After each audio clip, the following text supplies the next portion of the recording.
Saludos amigos, saludos, gracias por estar de nuevo con nosotros en su programa Tiempo Medido, Peña de la Democracia en la República Dominicana.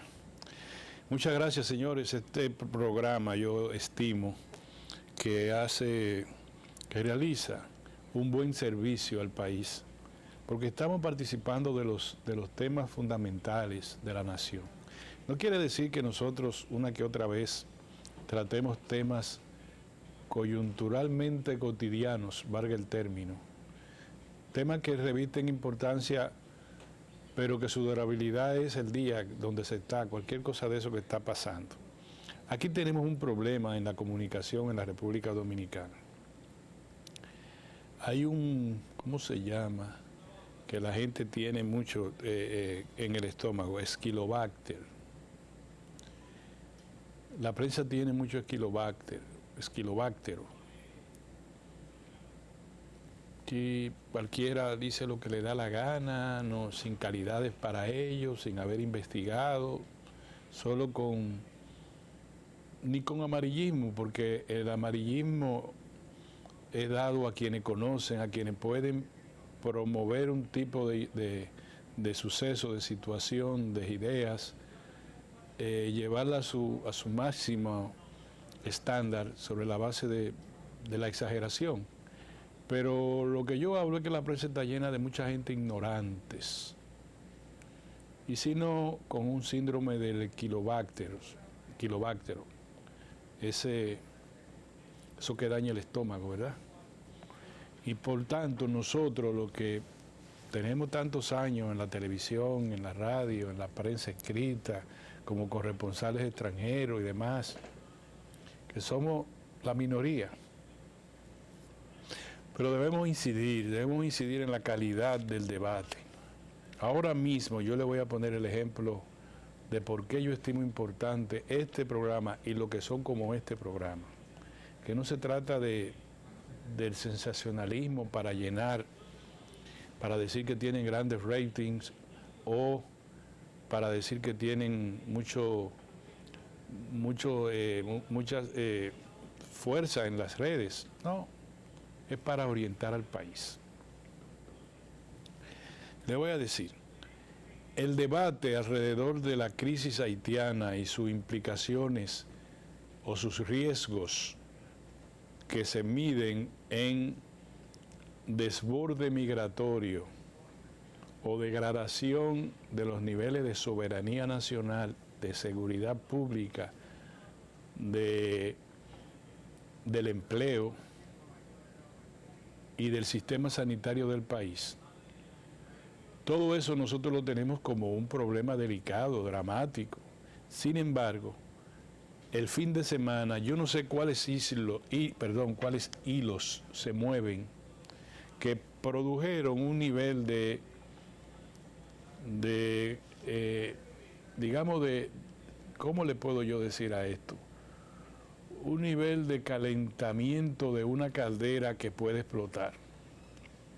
Vamos a ver, yo le voy a poner todos los temas que fueron coincidentes con lo que le estoy diciendo.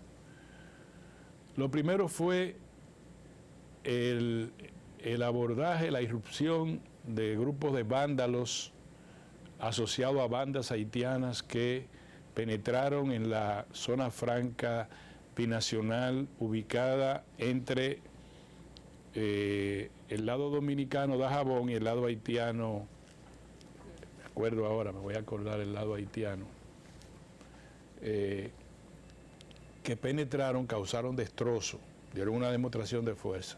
Hubo que suspender actividades en Juana Méndez, entre Juana Méndez, que es el pueblo haitiano, y Dajabón, que es el municipio del lado dominicano. Eso obligaron a una instalación que tiene 17 edificios, que tiene en su seno 10.000 empleos, 10.000 empleados, la mayoría haitianos. Que la mayoría son haitianos porque por eso se instaló esa zona franca ahí, por el bajo jornal que se le puede dar a un trabajador haitiano. Lo capacitan, especialmente en la industria del tejido, textil. Ahí están las más grandes multinacionales textileras del mundo representadas ahí. aprovechando el bajo salario que se le paga a los trabajadores haitianos. Ahí hicieron un desorden, ¿verdad?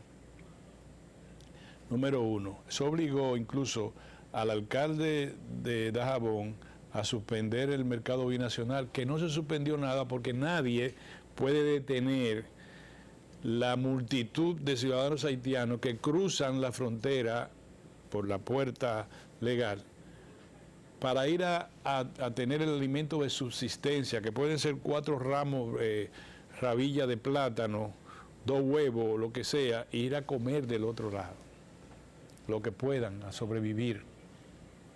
Número uno. Número dos, se realizó una marcha en Santiago convocada por el Instituto Duartiano, que dicen que fue muy concurrida. En esa marcha se reclamó del gobierno que acelere los trabajos de construcción de la verja perimetral y que aplique la ley en la repatriación de los haitianos indocumentados. Número 3, para seguir en la misma línea,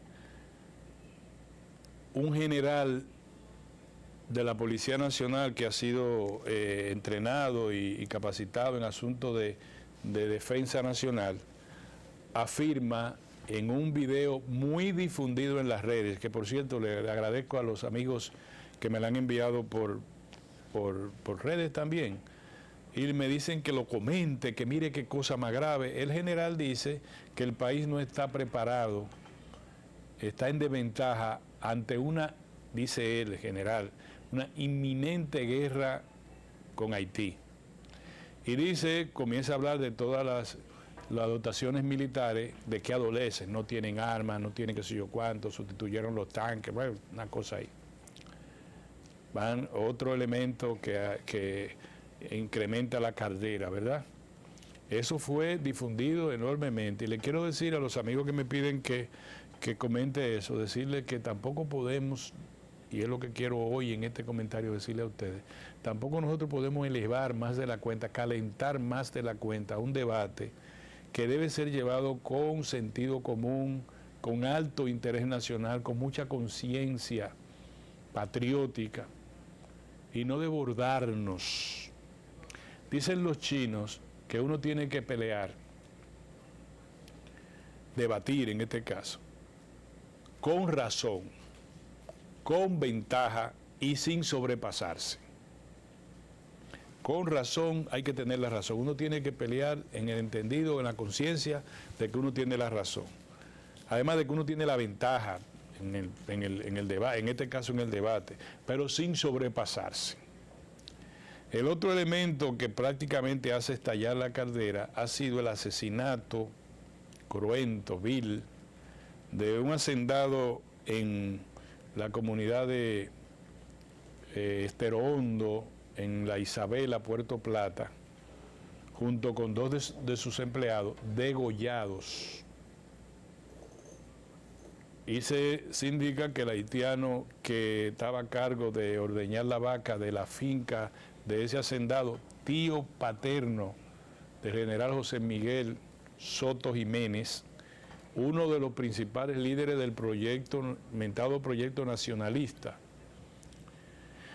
Ese hacendado fue degollado y aceptado varias cuchilladas en su cuerpo, igual que pasó con su empleado y con otra dama que estaban en la residencia de este hacendado, que vivía feliz en su finca, y que por el empleado haitiano dicen que cargaron con una escopeta y una pistola y ya no aparece. Me dijeron que le dicen blanco al haitiano que se sindica. No pudo él ser único que matara de esa manera a 3 personas, debió haber participado alguien más. La caldera comenzó a encenderse cuando en la misma comunidad residentes quemaron vivienda donde donde posiblemente residía el supuesto implicado en este triple asesinato, y vecinos haitianos que residen en la zona. Fíjense cómo caminan las cosas. ¿Ustedes ven? Bueno, hay un lenguaje antidominicano, un lenguaje que lo usan funcionarios del gobierno. ¿Qué decirnos? Que nosotros tenemos un lenguaje de odio, que los dominicanos somos racistas, que los dominicanos somos excluyentes, etcétera, etcétera.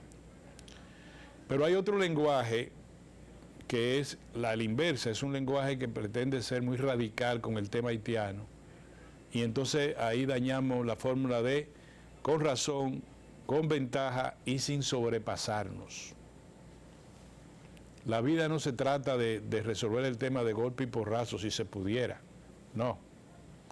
Los otros dos elementos que no me puedo olvidar que atizan esta caldera, uno fue el 84 aniversario, que se celebró el sábado, el día de la marcha en Santiago, convocada por el Instituto Duartiano y partidos políticos y instituciones sociales, que el 84 aniversario de la matanza, del episodio histórico que se conoce como la matanza de haitianos, que se produjo por órdenes del sátrapa Rafael Leonidas Trujillo. Un episodio histórico que podemos analizarlo siempre bajo el criterio condenatorio de que nadie tiene que producir masacres como la que ordenó Trujillo. Porque no era una guerra, sino fue un exterminio. Hablan de entre 5.000, otros dicen 20, 15, y hay quienes llegan a decir 25.000 ciudadanos haitianos que fueron asesinados durante esa masacre. Y el otro elemento es que en Haití se acaba de declarar de nuevo la epidemia del cólera. Ustedes quieren más elementos que se le echen al fuego, que lo que yo acabo de señalarle. Y el elemento fundamental, que es que la Organización de Estados Americanos, OEA, se va a reunir en el Perú ahora, en los próximos días, y que tienen su agenda en primer orden el tema haitiano, como un mandato subsedáneo del Consejo de Seguridad de las Naciones Unidas, que ha encomendado a Estados Unidos y a México redactar una resolución que trate el abordaje de la crisis haitiana. Una crisis que se agrava al comienzo del día lunes, cuando Barbacú, el jefe de la principal banda de delincuentes haitianos, acaba de señalar que si abren las escuelas en Haití, los niños van a correr peligro. Obviamente van a matar niños estos vándalos haitianos. Otro elemento que daña, que pone esta caldera bastante difícil, es saber que haitianos matan en la República Dominicana, toman armas y pueden irse a Haití. Y en Haití todos son iguales, no pasa nada. Porque los haitianos no tienen documentación. La mayoría de los haitianos indocumentados no tienen documentación. ¿Cómo lo digo sin que me digan que es un discurso de odio? Aquí por mandato de nuestro Tribunal Constitucional se le ordenó al gobierno dominicano viabilizar la identificación de los haitianos que se dicen ser hijos nacidos en la República Dominicana, pese a ser hijos de haitianos, para que tuviesen la oportunidad, en el periodo que marca la ley, de optar por la nacionalidad dominicana. Uno sabe porque no interesa. Porque usted le pregunta, usted puede tener, miren, ese trabajador que tenía el hacendado asesinado,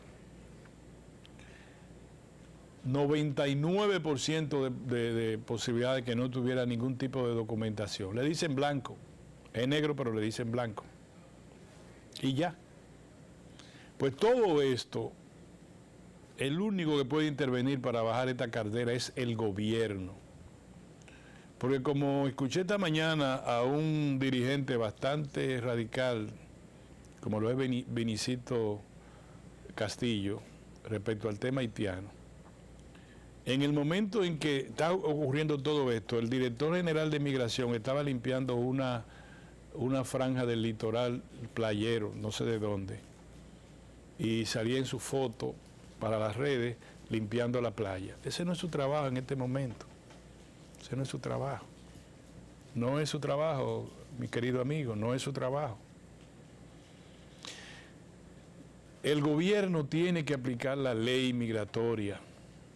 El gobierno tiene que mandar digamos, un mensaje claro a la comunidad internacional. Un momentito, nosotros estamos diciendo que no vamos a hacer la solución unilateral del tema haitiano, pero tampoco lo vamos a aceptar de calladito como nos lo quieren imponer.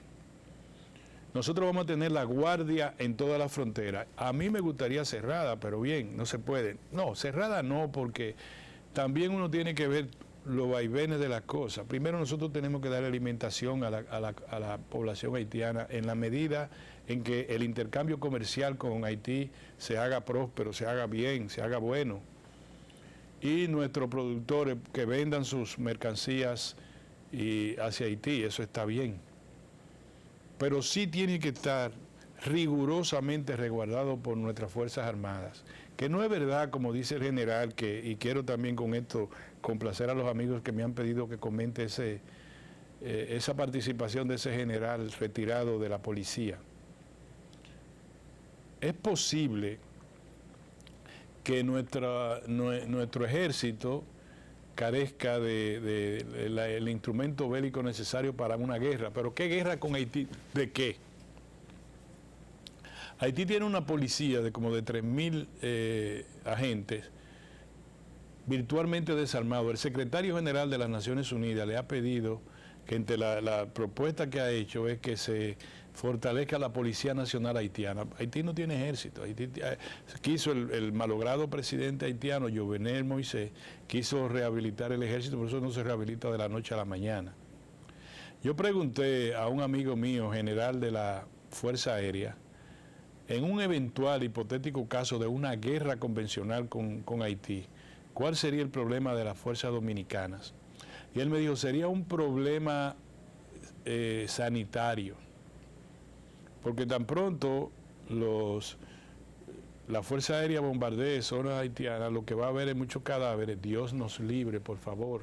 Yo nada más digo lo que él me dijo. Y siempre se producen epidemias por la no movilización rápida de tantos cadáveres. Fue muy cruel en darme esa explicación, pero es una explicación para decirle que no es verdad que el ejército dominicano esté en desventaja frente a Haití. Lo que se podría hablar es de un nivel de desbordamiento migratorio o inmigratorio desde Haití a la República Dominicana, que es otra cosa, es un tema de naturaleza social.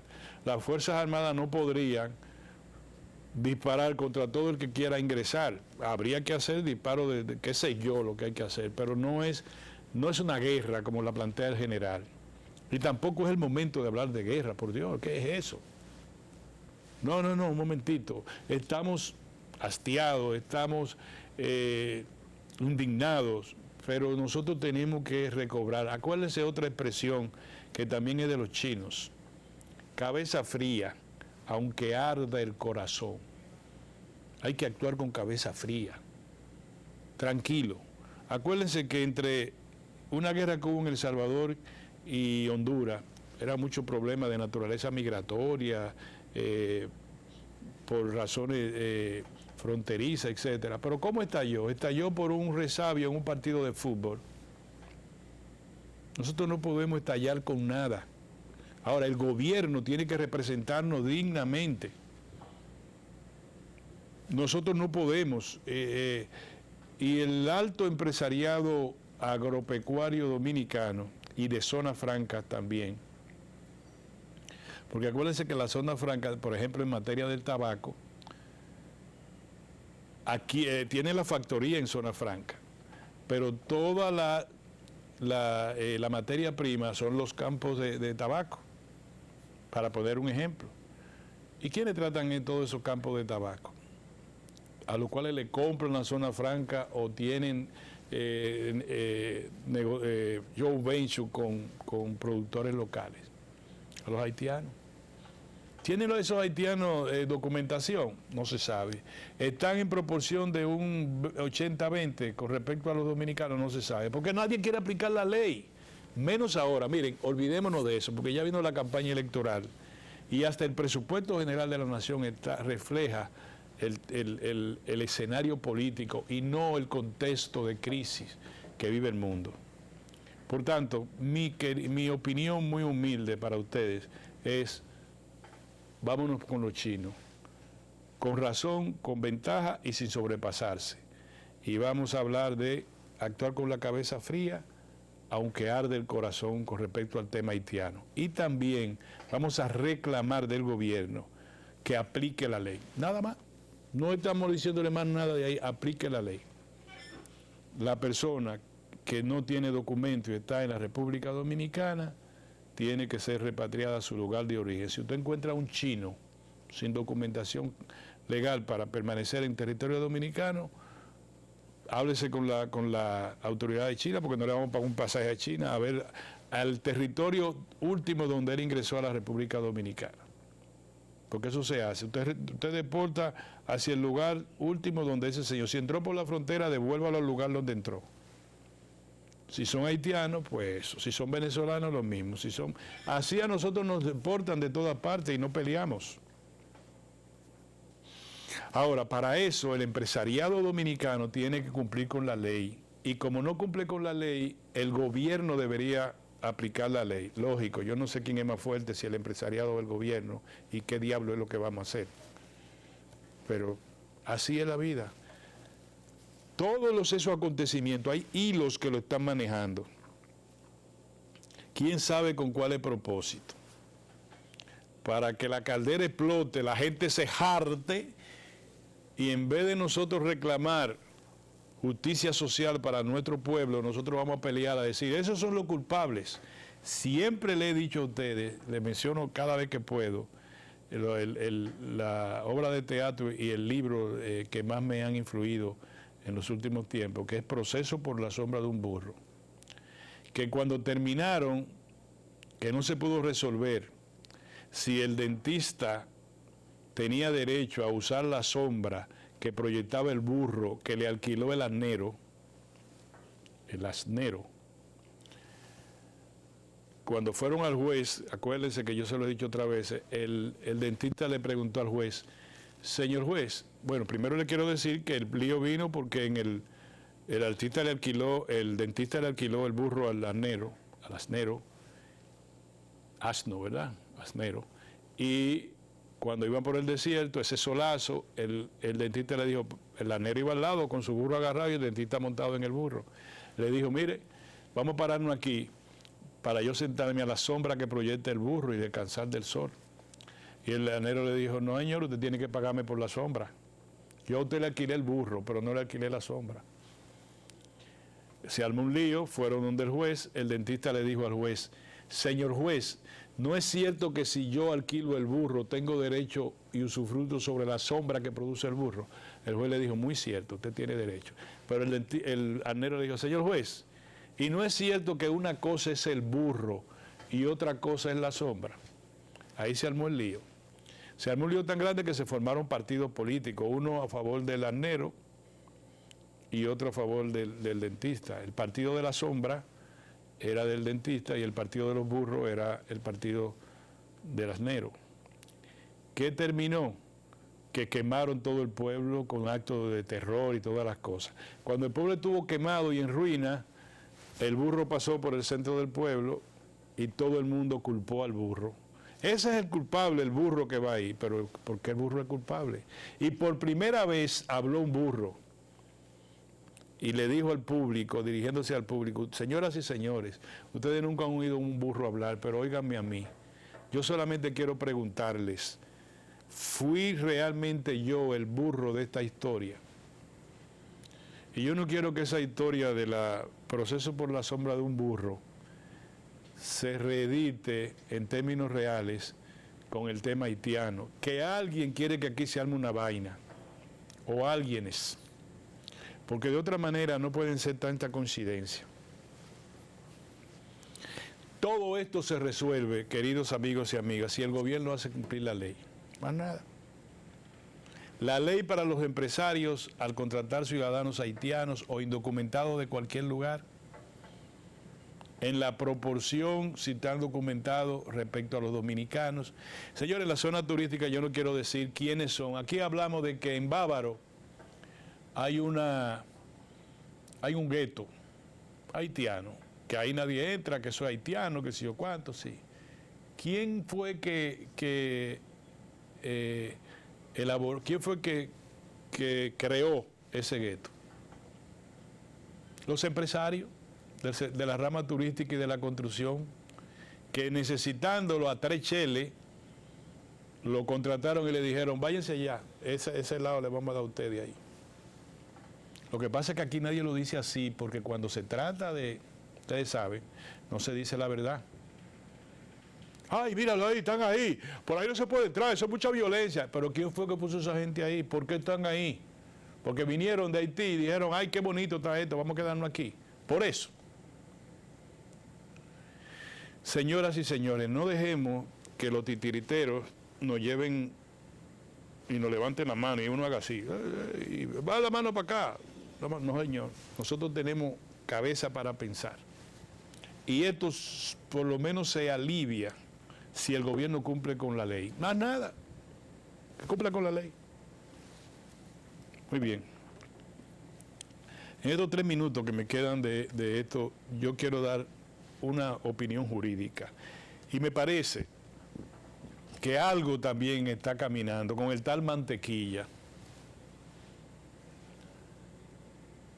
Es verdad que la superintendencia de bancos no puede intervenir porque él no está en el esquema financiero. Es decir, la superintendencia de bancos no puede salirse de su esquema.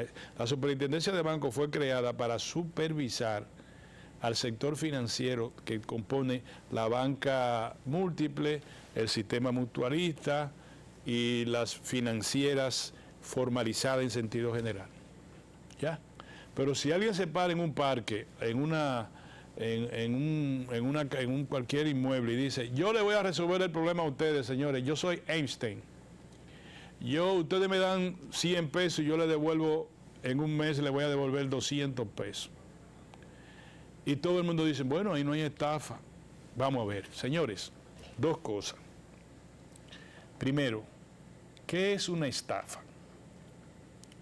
Una estafa, el elemento fundamental constitutivo de la infracción de estafa, que es una infracción delictuosa cuando se trata entre particulares y es de naturaleza criminal cuando la estafa se produce frente al Estado, es lo siguiente: el que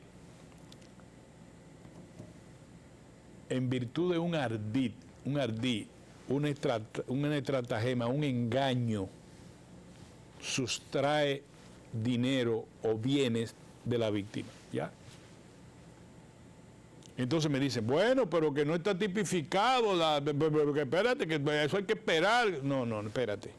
El Ministerio Público tiene varias funciones. Una de ellas es la de prevenir los crímenes y delitos.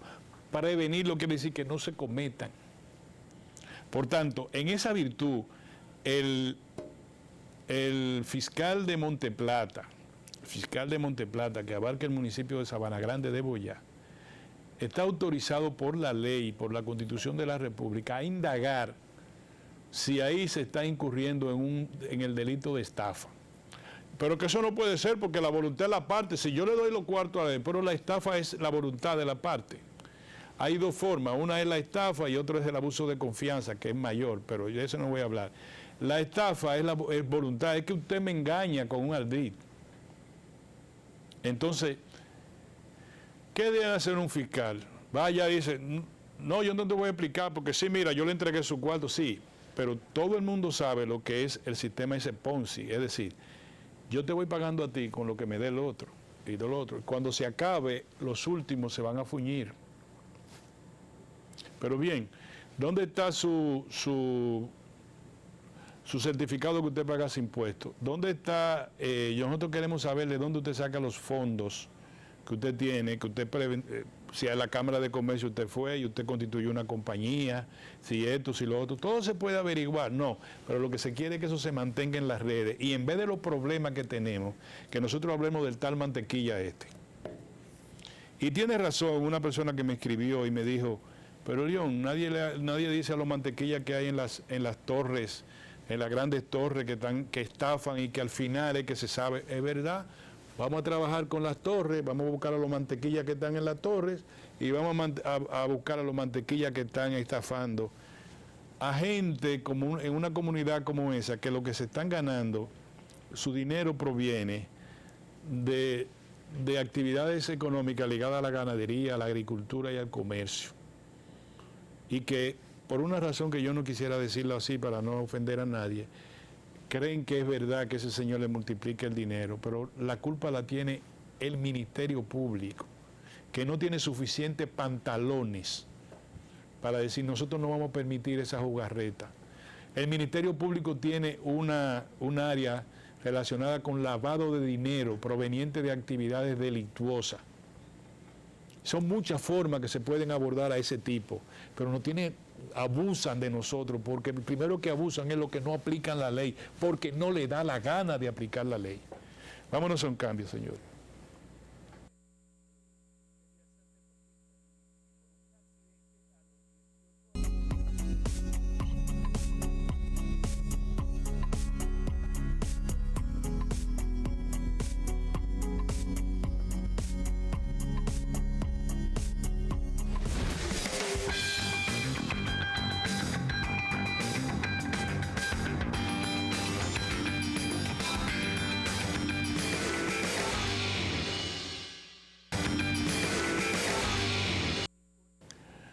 Muy bien, me dice un amigo de los cacicazgos que mi nombre no aparece mucho en que yo debería poner más mi nombre porque hay gente que no me conoce. Bueno, yo digo, ahí aparece, pero si no, yo voy a hablar con Leo para que ponga el nombre más, si es así que él me dice. Yo se lo agradezco que él ve el programa, que se lo agradezco mucho. Y le digo que yo soy Orión Mejía. Pero sí, si yo acepto lo que él dice, vamos a ver si promocionamos más, quién sabe si puedo ser senador, diputado o algo así. Vamos a ver, miren señores, Ignacio Lula da Silva, ahí está. Ustedes ven, ya el señor está muy bien. Gracias, señor director. Ignacio Lula da Silva ganó, las elecciones, quedó adelante, vamos a ponerlo así, con un 48.24%, contra el presidente Bolsonaro, que tuvo un 43.36%. Fueron casi 5 puntos de ventaja, equivalente como a 6 millones de personas que votaron de más por Ignacio Lula da Silva. Los dos van a ir al bailoteo porque había que sacar 51%, van el 30 de este mes. Este programa fervorosamente apoya a Ignacio Lula da Silva frente al señor Bolsonaro, que tanto daño ha ocasionado a Chile, pero digo, a Brasil. Vamos a ver, y la prensa internacional, resulta que es 48 contra 43, y la prensa internacional destaca que como si hubiese ganado el señor Bolsonaro. Lo tiene, pero no, el que perdió fue Lula, según parece. Que no llegara al 51%, pero son 5 puntos por encima que tiene. Con todo y que manejó el gobierno, con todo y que hizo todo lo que hizo, pero ahí estamos. Miren, señores, yo quiero ahora hablarle del presupuesto general del Estado. A ver si me puedo explicar mejor diciéndole que es el instrumento fundamental de manejo de la economía durante un año. La economía se planifica por dos vías. Por el lado del ingreso, que es una estimación. Por ejemplo, en su casa usted dice, yo estimo que durante este año yo voy a obtener ingresos por tal cantidad de dinero. Lógico, usted no lo habla a lo loco, usted dice, me van a entrar por aquí, voy a vender esto por allí, tengo esto aquí, mi empleo, mira, mi mujer tiene esto, y etcétera. Entonces usted hace una estimación de ingresos. Ahora, el gasto es una ley de gasto. Una vez usted estima cuánto usted tiene, cuánto es que le va a ingresar, sobre esos ingresos usted elabora un proyecto de ley de gasto. Por eso se le dice que es ley de estimado de ingreso, proyecto de estimado de ingreso y ley de gasto, lo cual los dos conforman el presupuesto general del Estado. Pues bien, el gobierno para el año 2023 ha estimado que el ingreso va a ser de 1.040.000 millones, 40.000 millones, 5 millones. O digámoslo así, 1.040.000, 5 millones. 1 billón es 1 millón de millones, más 40.000 millones, más 5 millones. Eso es el estimado de ingreso. El estimado de gastos es de 1.000 millones, 247.000 millones, 578 millones, punto 1. Es decir, 1.000 millones de millones, más 247.000 millones, más 578 millones, punto, más 1 millón.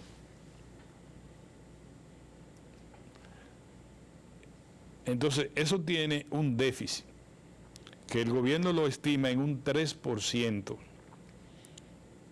no del presupuesto, sino del Producto Interno Bruto, es decir, de todas las riquezas del país. Al ejercer el presupuesto tendremos un déficit, es decir, falta el 3%. Número uno. Y número dos,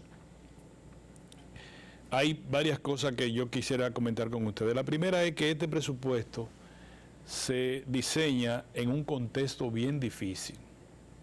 Como ustedes saben, tenemos la guerra entre Rusia y Ucrania. Eso trae como consecuencia, además de los efectos del incremento de la tasa de referencia por parte de la Reserva Federal de Estados Unidos, del Banco Europeo, del Banco Central Europeo y de China y de otros países, tenemos entonces que hay una inflación que se está tratando de combatir, pero el mundo ha bajado su capacidad de generar riqueza. Era 4 puntos y algo la proyección de crecimiento del PIB mundial, y va a estar cercano al 3%, 2 puntos y algo. La economía de Europa, 27 países, todas rondan alrededor de la recesión, es decir, del crecimiento negativo. Esa es la proyección que hay global para todas las economías, o la mayoría de las economías de Europa. La economía de China va a crecer apenas menos de 4%, menos de 4%. Y la economía de China estaba acostumbrada durante muchos años a crecer por encima de un 10%. La inflación se va a mantener en América Latina promedio 8%, igual que Europa, igual que Estados Unidos. Está por encima del 8% interanual. Eso quiere decir que hay un contexto en que tendremos escasez de gas natural y carestía de gas natural. ¿Por qué? Porque hubo una explosión con 2 gaseoductos que llevaba el 30% del gas ruso, que debía llevar, no que lo llevaba, del gas ruso hacia Europa. Y los países europeos, preparándose para el invierno, están comprando al precio que sea, al precio más alto, el gas natural. Nosotros tendremos dificultades para el gas natural. El que se ha reducido, pero no en proporción como lo podría soportar una economía como la nuestra, es el petróleo, que debe estar rondando los $80 el barril. Luego tenemos también precios altos en el trigo, maíz, sorgo, fertilizantes. Es decir, tenemos un entorno externo que encarece la economía dominicana. ¿Es correcto eso? Bueno. ¿Qué pasa con el presupuesto de la nación? Bueno, que como se va a ejecutar durante un periodo electoral, 2023 es fundamentalmente el año electoral, porque a mayo del 2024 solo habrán 5 meses. Es decir, el posicionamiento político es en el 2023. ¿Qué pasa con esto? Bueno, que gran parte de ese presupuesto está dirigido a cosas que parece que deben ser, como es los subsidios al combustible y los subsidios a la tarifa eléctrica. Ahí solo hay 90.000 millones de pesos. Usted dirá, bueno, si no aumentan la tarifa eléctrica, yo muy particularmente creo que la tarifa eléctrica la están aumentando de manera secreta, porque de otra manera no se entiende que en su recibo búsquelo, usted siempre se está aumentando, está aumentando, está aumentando. El mío aumentó. Pero de todas maneras, el gobierno mínimamente va a tener que subsidiar al sector eléctrico cerca de 2.000 millones de dólares, 1.500, 2.000 millones, depende cómo esté el precio de los combustibles, porque la mayoría el 40% de la producción de energía es con gas natural. Hay plantas que pueden devolverse a Bunker C, que está hoy, cosa de la vida, más barato que el gas natural, pero ya eso veremos. El fin es que el gobierno ha apartado 90.000 millones para subsidio de los combustibles y para el sector eléctrico. Quizá los cálculos para el sector eléctrico sean 1.200, 1.300, porque 90.000 deben ser como 1.000, a precio 54 por 1, deben ser como que 1.300, 1.400 dólares, millones de dólares. Veremos a ver cómo es la cosa.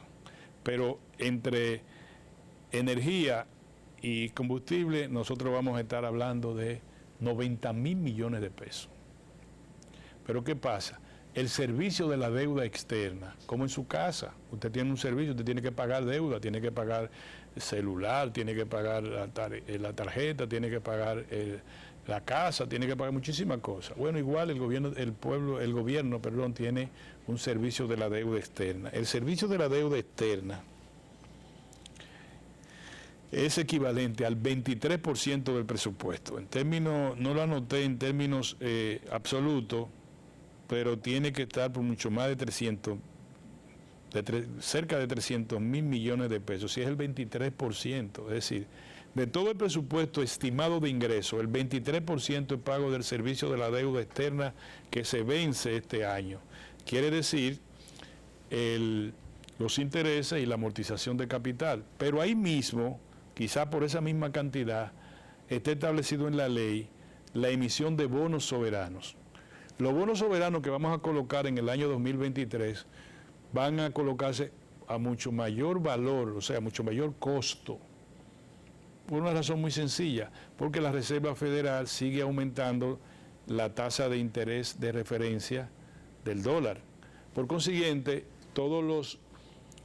las inversiones que se iban a los bonos soberanos de Latinoamérica, la mayoría, retornan a los Estados Unidos a través del Tesoro de los Estados Unidos, que es lo más seguro que hay en la humanidad en el mundo. Usted pone ahí en la reserva, ¿cómo le llaman? Tiene su nombre, y usted pone su dinero ahí a una tasa a 5 años que va a ser, si no superior, competitiva con la que tienen los países que tienen alto riesgo en bonos soberanos o riesgo apreciable en bonos soberanos. Cuando los capitales de Estados Unidos y de Europa van hacia los bonos soberanos de los países como de América Latina o de África o de Asia, asumen el riesgo porque tienen un mayor nivel de interés. Pero cuando el bono americano se torna gracioso con un promedio de un 5% a 5 años, los dineros de los fondos de pensiones, de los fondos universitarios de Estados Unidos, de los fondos laborales, se van para el Tesoro americano porque ahí están más seguros. Entonces, eso quiere decir que cuando el gobierno dominicano va a colocar en los mercados financieros internacionales bonos por el 23% en valor de los ingresos, porque lo que hace el gobierno, como lo hace usted y como lo hago yo, es que pago, inmediatamente me endeudo. Pago ese año, pero me endeudo, y el otro año voy a tener mayor tasa de interés, mayor tasa de capital, y así es el problema si yo no reduzco el déficit fiscal. El déficit fiscal es la deuda del año. 3% del déficit fiscal, ustedes lo pueden calcular. Ustedes dicen, ¿cuánto nos vamos a endeudar? Si es el 3% y tenemos que suplir eso, porque deuda hay que suplirla con déficit hay que sufrirlo con deuda, entonces ustedes van lo calculan, dicen, bueno, si tenemos 100.000 millones es nuestro Producto Interno Bruto, el 3%, ¿cuántos son? Vamos a pedir 3.000 millones más, que es lo que necesitamos para completar el presupuesto. Pero hay otro problema. Yo estoy hablando de problemas. Hay otro reto. El reto es el gasto de capital. ¿Qué es el gasto de capital? El gasto que usted pone para producir, para generar desarrollo. Son apenas de 155.175 millones de pesos. Eso quiere decir que debe ser entre un 13-14%. Los ingresos, no hay reforma fiscal para el año 23, ni lo va a haber para 24 hasta después de las elecciones. Estamos hablando en un 14.5% en proporción al producto. Eso es bajísimo en relación a América Latina, donde el promedio llega a ser un 24%. Quiere decir que el gobierno va a tener que buscársela con lo que le llaman eficiencia en la recaudación tributaria, es decir, arrancar cabeza va la DGI, porque de otra manera no van a cumplir con la meta de por lo menos un 14.5%, que es la presión fiscal de este año. En sentido general, vamos a decirle a Dios que reparta suerte, que el gobierno le vaya bonito. Sí, el gobierno le va a ir bonito en términos electorales, porque si usted distribuye 90.000 millones de pesos en subsidio, solo en gasolina y electricidad, y usted tiene otra cantidad bastante apreciable en lo social, en el bono gas, en lo que sé yo cuánto, en ese tipo de cosas, usted va a tener una interacción ciudadana que puede reflejarse en votos. Pero por el otro lado, ¿cómo usted va a controlar inflación con los niveles tan altos de tasa de interés en la Reserva Federal de Estados Unidos? Todo eso ustedes lo explican y búsquenlo por ahí. Vamos a ver qué pasa. Yo por lo pronto termino diciéndole, no nos vamos a volver locos, señores. Vamos a seguir trabajando. Vamos a darle para adelante. Que más para adelante hay gente. Gracias por estar con nosotros. Para complacer al Señor, yo soy Orión Mejía y estaremos mañana con ustedes en el programa de Padre a Hija con Kirsi Mejía, que es mi hija. Nos vemos mañana con Dios delante.